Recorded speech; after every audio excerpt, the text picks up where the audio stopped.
दोस्तों, बीते रोज राहुल गांधी ने प्रेस कॉन्फ्रेंस करके चुनाव आयोग पर बेहद गंभीर आरोप लगाए। खास बात यह है कि जो आरोप इलेक्शन कमीशन पर लगाए गए हैं, उनके सबूत भी सार्वजनिक तौर पर पेश कर दिए गए हैं। आयोग आरोपों को खारिज कर सकता है, लेकिन सबूतों को कैसे करेगा? इस बीच राहुल गांधी ने सीधे तौर पर 5 सवाल दाग दिए हैं। आरोप लगाया है कि चुनाव आयोग ने वेबसाइट तक बंद कर दी है। ऐसे में मोदी सरकार के लिए नई परेशानी कैसे खड़ी हो गई है, मैं आपको बताऊंगा। नमस्कार, मेरा नाम हिमांशु मिश्रा है। आप देख रहे हैं 4PM न्यूज नेटवर्क। दोस्तों, सबसे पहले राहुल गांधी का ये ट्वीट देखिए। राहुल गांधी लिख रहे हैं, चुनाव आयोग 5 सवाल हैं, देश जवाब चाहता है। सवाल नंबर 1, विपक्ष को डिजिटल वोटर लिस्ट क्यों नहीं मिल रही, क्या छिपा रहे हो?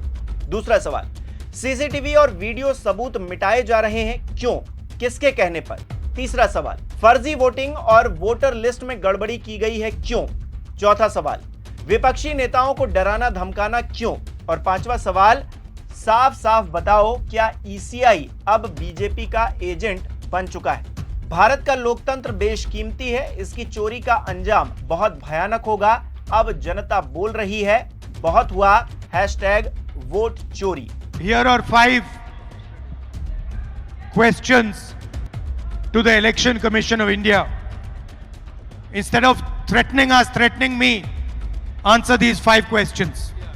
Number 1, why are you not giving voter lists in digital machine readable format to the people of India?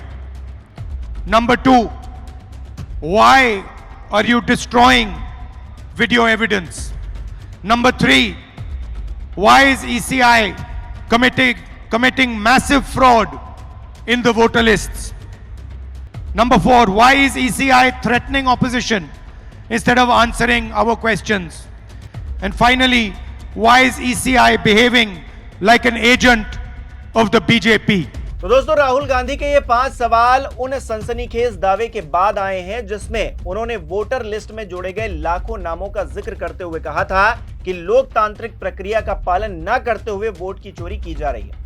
आंकड़ों का हवाला देते हुए राहुल ने चुनाव आयोग को कटघरे में खड़ा करते हुए यह भी कहा था कि आयोग की विश्वसनीयता संदेह के घेरे में आकर खड़ी हो गई है। राहुल गांधी के मुताबिक महाराष्ट्र में 5 महीने के अंतर में 40 लाख वोटर रहस्यमयी तरीके से जोड़े गए। इसके बाद महाराष्ट्र के नतीजे देखकर शक पुख्ता हुआ कि चुनाव में चोरी हो रही है। मशीन रीडेबल वोटर लिस्ट नहीं देने से कांग्रेस को भरोसा हुआ कि चुनाव आयोग ने बीजेपी के साथ मिलकर महाराष्ट्र के चुनाव की चोरी की है। वोट चोरी के लिए राहुल ने 5 सवाल खड़े किए, जिसके लिए उन्होंने आंकड़े भी दिखाए। राहुल ने कर्नाटक की बेंगलुरु सेंट्रल सीट को सैंपल बताते हुए कहा कि विधानसभा चुनाव के नतीजों के लिहाज से हमें यहां पर यानी कि कांग्रेस पार्टी को 16 लोकसभा सीटों पर जीत मिलनी चाहिए थी, लेकिन 2024 में 9 सीटों पर ही जीत मिल सकी। हमने इन 7 हारी हुई सीटों में से एक लोकसभा सीट पर जांच पड़ताल की। वो सीट थी बेंगलुरु सेंट्रल, और इसके आंकड़े चौंकाने वाले थे। बेंगलुरु सेंट्रल लोकसभा सीट के तहत आने वाली महादेवपुरा सीट पर राहुल गांधी ने 1 लाख वोट चोरी का आरोप लगाया। कर्नाटक की महादेवपुरा विधानसभा की वोटर लिस्ट स्क्रीन पर दिखाते हुए राहुल ने कहा कि यहां के 6.5 लाख वोट में से 1 लाख वोटों की चोरी हुई। कांग्रेस की रिसर्च में करीब 1 लाख वोटर्स का गलत पता और एक ही पते पर बल्क वोटर और डुप्लीकेट वोटर्स का पता लगा। उन्होंने कहा कि एक ही व्यक्ति का नाम अलग अलग बूथ की वोटर लिस्ट में मौजूद है।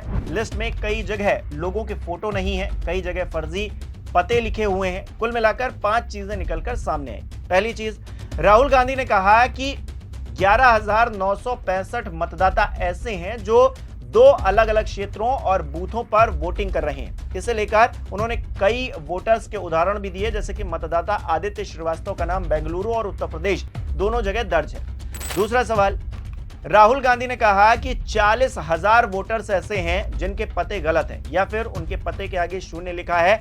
इस तरह काफी वोटर्स के पते फर्जी हैं। तीसरा, राहुल गांधी ने कहा कि 10,000 के करीब मतदाता पाए गए हैं जिनमें बल्क में एक ही एड्रेस पड़े हुए हैं। 50-60 मतदाताओं के एक ही पते पर वोट बने हुए हैं। इसके लिए राहुल ने बाकायदा उन घरों की तस्वीर दिखाई जिस पर 40, 50, 60 की संख्या में वोटर्स के नाम दर्ज हैं। चौथा, राहुल गांधी ने बताया कि करीब 4,000 मतदाता ऐसे हैं जिनके फोटो नहीं है। अगर फोटो हैं तो बहुत छोटे साइज के हैं, जिसे न देखा जा सकता और न ही पहचाना जा सकता। पांचवा, राहुल गांधी ने आरोप लगाया कि फॉर्म 6 का दुरुपयोग किया गया। फॉर्म 6 वो होता है जिसके कोई भी नया वोटर, यानी कि जिसने पहले कभी वोट नहीं दिया है, वोटर कार्ड नहीं बनवाया है, वो अपना नाम मतदाता सूची में जुड़वाने के लिए आवेदन करता है इसी के द्वारा।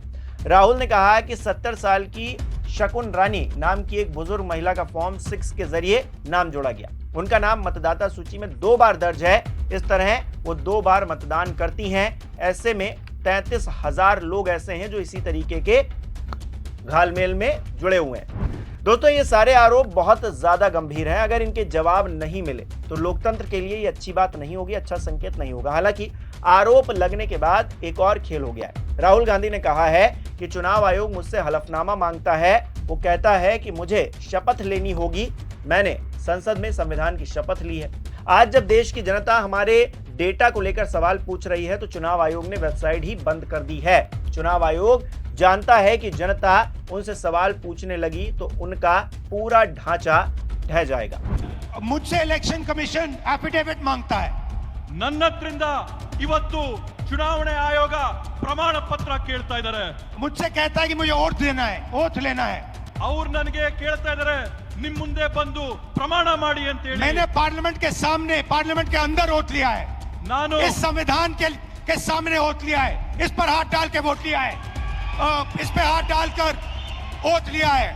ನಾನು ಸಂಸತ್ ಭವನದಲ್ಲಿ ಪ್ರತಿಜ್ಞೆ ಮಾಡಿದ್ದೀನಿ, ಸಂಸತ್ನಲ್ಲಿ ಪ್ರತಿಜ್ಞೆ ಮಾಡಿದ್ದೀನಿ, ಈ ಸಂವಿಧಾನದ ಮೇಲೆ ನಾನು ಪ್ರತಿಜ್ಞೆ ಮಾಡಿದ್ದೀನಿ, ನಾನು ನುಡಿಯಂತದ್ದೆಲ್ಲ ಸತ್ಯ ಅಂತ ಪ್ರತಿಜ್ಞೆ ಮಾಡಿದ್ದೇನೆ। और आज जब हिंदुस्तान की जनता हमारे डेटा को लेकर इलेक्शन कमीशन के वेबसाइट पर सवाल पूछ रही है तो इलेक्शन कमीशन ने अपना वेबसाइट बंद कर दिया।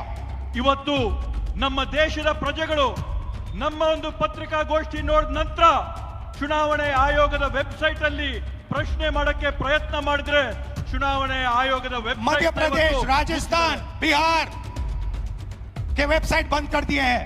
ಇವತ್ತು ಬೇರೆ ಬೇರೆ ರಾಜ್ಯಗಳ ವೆಬ್ಸೈಟ್, ಚುನಾವಣೆಯ ವೆಬ್ಸೈಟ್, ಬಿಹಾರದ ಚುನಾವಣೆಯ ವೆಬ್ಸೈಟ್ ನ ಇವತ್ತು ಬಂದ್ ಮಾಡಿದ್ದಾರೆ। क्योंकि वो जानते हैं कि अगर हिंदुस्तान की जनता ने इसी डेटा को लेकर सवाल पूछना शुरू कर दिया तो उनका पूरा ढांचा कोलैप्स कर जाएगा। ಯಾಕಂತಂದ್ರೆ ಅವ್ರಿಗೆ ಮನವರಿಕೆ ಆಗಿದೆ, ಭಾರತ ದೇಶದ ಪ್ರಜೆಗಳು ಈ ಒಂದು ವಿಷಯನ ಕೇಳಿಕೊಂಡು ಪ್ರಶ್ನೆ ಮಾಡಕ್ಕೆ ಪ್ರಾರಂಭ ಮಾಡಿದ್ರೆ ಅವರ ಒಂದು ನಾಟಕ ಏನ್ ನಡೀತಾ ಇದೆ ಆ ನಾಟಕ ಮುಗಿದೋಗುತ್ತೇನಂತ ಭಯ ಇವತ್ತು ಅವ್ರಿಗೆ ಬಂದಿದೆ। तो दोस्तों, ये मामला धीरे धीरे और भी ज्यादा गर्मा रहा है। बिहार चुनाव भी नजदीक आ रहा है। ऐसे में बीजेपी के लिए बड़ी मुसीबत खड़ी हो गई है। अगर जवाब नहीं मिले तो क्या होगा, अपने आप में बड़ा सवाल है। कहने को मोदी सरकार में जो लोग हैं, मंत्री बने बैठे हैं या फिर भारतीय जनता पार्टी के तमाम नेता हैं, राहुल गांधी का मजाक उड़ा रहे हैं और मजाक भी वो भद्दी तरीके से उड़ा रहे हैं। ऐसे में सवाल ये है कि क्या जो मुद्दा उठाया गया है राहुल गांधी की तरफ से वो सबूत इस बात का दे रहे हैं, उस पर गहन विचार विमर्श नहीं होना चाहिए? क्या जनता के मन में भी अगर शक आ गया है तो उस शक का निवारण नहीं होना चाहिए? क्या प्रधानमंत्री नरेंद्र मोदी और उनके जो तमाम मंत्री हैं या फिर जो भारतीय जनता पार्टी के तमाम नेता हैं उनको खुलकर सामने स्थिति को स्पष्ट नहीं करना चाहिए? क्या चुनाव आयोग अगर कोई गड़बड़ी कर रहा है, तो हम ये नहीं कह रहे हैं कि गड़बड़ी कर रहा है, आरोप लगाए जा रहे हैं, सबूत दिखाए जा रहे हैं। अब इन आरोपों के मद्देनजर अगर शक हमारे मन में आ गया है तो फिर उसका निवारण कौन करेगा? बहुत बड़ी बात है। इस बार बात कहीं ज्यादा आगे निकल गई है क्योंकि सवाल लोकतंत्र का है और लोकतंत्र तभी बचेगा जब जनता जनार्दन का भरोसा, जो वोटिंग प्रोसेस है, इस पर कायम रहेगा। और अगर उसी पर सवाल, उसी में फर्जीवाड़े की चीजें निकलकर सामने आएंगी तो अपने आप में ये पूरी व्यवस्था ही ध्वस्त हो जाएगी। आप किस तरह से देखते हैं राहुल गांधी के आरोप को? इलेक्शन कमीशन जो रिवर्ट कर रहा है या भारतीय जनता पार्टी के तमाम नेता रिएक्ट कर रहे हैं इस पूरे मामले पर, उसको हमको कमेंट करके बताइए। इस वीडियो को लाइक कीजिए, शेयर कीजिए, हमारे चैनल को सब्सक्राइब नहीं किया है तो वो भी कीजिए।